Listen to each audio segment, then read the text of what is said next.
দীর্ঘ সময় যাবৎ উনি ইমামতি করেন। উনি একটা এজাহার দিয়েছেন, সেখানে উনি উল্লেখ করেছেন যে সকালবেলা হাঁটতে গিয়ে উনি 4-5 জন ব্যক্তি কর্তৃক উনি মাইক্রোবাসে করে ওনাকে জোর জবরদস্তি করে নিয়ে যায় এবং পঞ্চগড়ে ওনাকে আবিষ্কার করা হয় একদম একটা নাজেহাল অবস্থায়।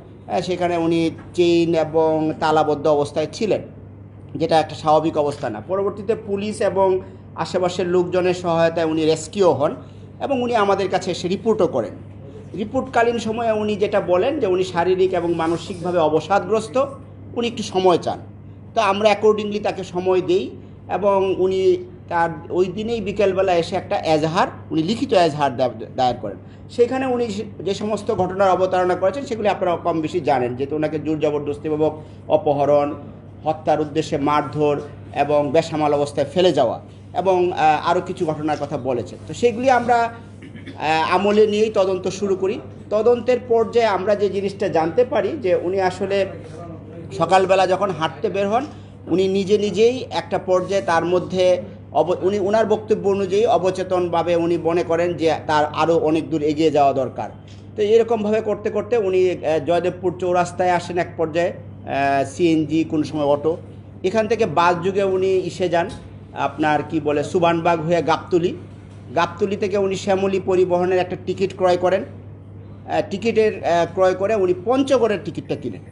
তো পঞ্চগড়ের টিকিট কিনতে গিয়ে উনি বগুড়ার পেন্টাগন হোটেল, যেটা কিনা শেরপুর থানা সম্ভবত, না যদি ভুল না করি কোথাও, তো ওইখানে যে যাত্রা বিরতি করে সেইখানে উনি নেমে উনি এই অজু নামাজ করেন মাগরিবের টাইমে। তো এরপরে উনি পঞ্চগড়ে চলে যান। এরপরে ওখান থেকে উনি নিজেই হাঁটতে ওইখানে যে পড়ে যান বা অবসাদগ্রস্ত হয়ে পড়েন এবং নিজে এই ধরনের অবস্থায় তাকে আবিষ্কার করেন। তো এইটা আমরা তথ্য প্রযুক্তির সহায়তা এবং সিসিটিভি ফুটেজ এবং একই সাথে যেই শ্যামলী পরিবহন, যেই বাসে উনি গিয়েছেন সেই শ্যামলী পরিবহন কর্তৃপক্ষ এবং তার সাথে যে সমস্ত যাত্রীরা গমনাগমন করেছেন তাদের সাথে কথা বলে সিসিটিভি ফুটেজ বিশ্লেষণ করে এবং একই সাথে আপনারা জানেন যে এখন তথ্য প্রযুক্তির বদৌলতে অনেক কিছু চিহ্নিত করা যায়, এই সমস্ত কিছুর বিশ্লেষণ করে ওনার সামনে ওনাকে আমরা ডাকি। উনি যেহেতু ভিকটিম এবং বাদী, এখনও ওনাকে আমরা ডেকে এই জিনিসগুলি ওনার সামনে আমরা পেশ করি। উনি প্রথম দিকে কিছুটা জড়সড় থাকলেও পরবর্তীতে উনি বিষয়গুলি কবুল করেন যে হ্যাঁ আমি এইভাবে গিয়েছি, যেই বর্ণনাটুকু আপনাদেরকে আমি দিয়েছি এটা ওনার মুখ থেকেই কিন্তু পাওয়া। আর আমরা হচ্ছে যে প্রযুক্তির মাধ্যমে আমরা বলতে চেয়েছি যে আপনি যে বলছেন এজাহারে যে বক্তব্য যে আপনাকে নিয়ে গিয়েছে সেটার সত্যতা আমরা পাচ্ছি না। এই মোটামুটি এখন পর্যন্ত তদন্ত। এখন এই ঘটনায় এর পিছনে কারো ইন্ধন রয়েছে কিনা, কি অবজেক্টিভ ওনার মধ্যে রয়েছে, আরও কারো জড়িত রয়েছে কিনা, এটি এখন আমরা স্পষ্ট করতে পারিনি, কারণ এটা too early two actually make this conclusion. So আমরা চেষ্টা করছি যে পুরো বিষয়টা খতিয়ে দেখে ওনার বক্তব্যটা কতটুকু মানে সঠিক।